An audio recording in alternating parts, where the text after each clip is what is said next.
Hi, I'm Tim. Welcome to Watchbox, and thanks for logging on. If you love this watch, email me, tmosso@thewatchbox.com. It's in the description below. Your purchase and pricing email question line for buying this or any watch you see on any Watchbox platform. Reach out to me directly for pricing at tmosso@thewatchbox.com. Today, we have a most uncommon Rolex Oyster Perpetual Datejust 36. This is the 116138, 36 millimeters in yellow gold on a strap. It combines a number of uncommon Rolex design elements all in one place. It's 36 millimeters in diameter, 11.7 millimeters thick, 44.3 millimeters from lug to lug, and it has a 20 millimeter spacing between the lugs. With a factory strap, we have a little end piece that closes the gap between strap and case flank for a highly integrated look. This is F series, so 2003. We'll take a look at it on my 16 centimeter circumference wrist.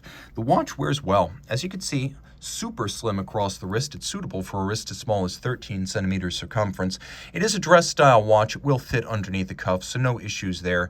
And you can see just how big my arm really is and even how big my hand is. So the watch is smaller than it may look as you are somewhat crowded against the camera. Taking a look at the watch in detail, you can see those conforming end pieces that make for a more handsome transition to the strap. The strap, you will note, is a brand new Rolex factory strap.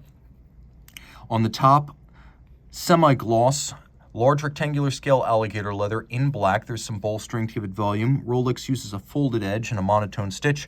On the underside, it is calfskin. And then we have a deployant clasp attached.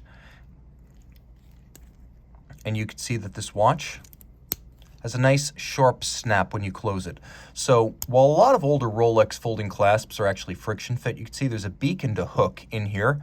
And the combination of the two means this actually snaps shut. You can't just pull it open. You have to lift and unlock. So it's a fairly sophisticated system, and it's internally polished.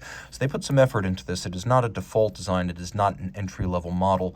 We have 5 divots drilled inside the clasp. So you can use your strap tool to move the spring bar and change the anchoring point inside the clasp to alter the fit. We have a solid case back, oyster case, all of high polish, tapered, blended lug profiles, a handsome compound curved flank. We have a twin lock crown in gold. You know it's twin lock in gold because you see the 2 dots. The watch is 100 meters water resistant. And then, as with most gold Rolex watches, we have a fluted bezel surrounding a lovely bright metallic blue dial, and the dial is probably the highlight of this watch. I like the look of a yellow gold watch on a black strap, but it is the bright blue, almost iridescent blue of the dial that catches my eye. Now, it's a wave dial. Rolex periodically makes watches that have this flowing wave-like motif to remind you of Rolex's aquatic heritage with the oyster cases dating back to the 1920s. But then we have a Jubilee-like repeating Rolex motif. The Jubilee dial is that blockish 80s style repeating Rolex motif. It's almost a hybrid of the wave dial and that. There's also a paucity of printing.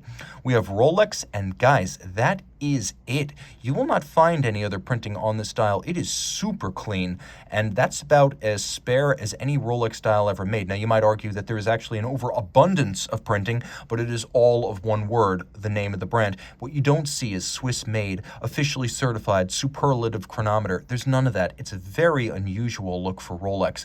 You can also see that the watch includes diamond set Arabic numerals at 9 and 6, yellow gold crown, yellow gold indices, yellow gold hands, the better to resist oxidation over time. And the watch does have plenty of lume. We're way back in the Super Luminova era of Rolex dials. No chromolite, not yet, not back in the F series. Underneath the case back, Rolex manufactured caliber 3135. Same thing you would find on a Submariner back in 2003. Bidirectional automatic winding, 48-hour power reserve. There's a quick set date, hacking seconds, and a COSC chronometer certification. The timepiece has a number of other refinements, including a beat rate of 8 beats per second, 31 pivot jewels, 5 position adjustment to better take and hold, a precise regulation for the chronometer test. It also has a full balance bridge with a free sprung index to make it more shock tolerant. The timepiece altogether is quite rugged internally and quite handsome externally, the best of both worlds. Reach out to Team Mosso at thewatchbox.com for purchase and pricing details.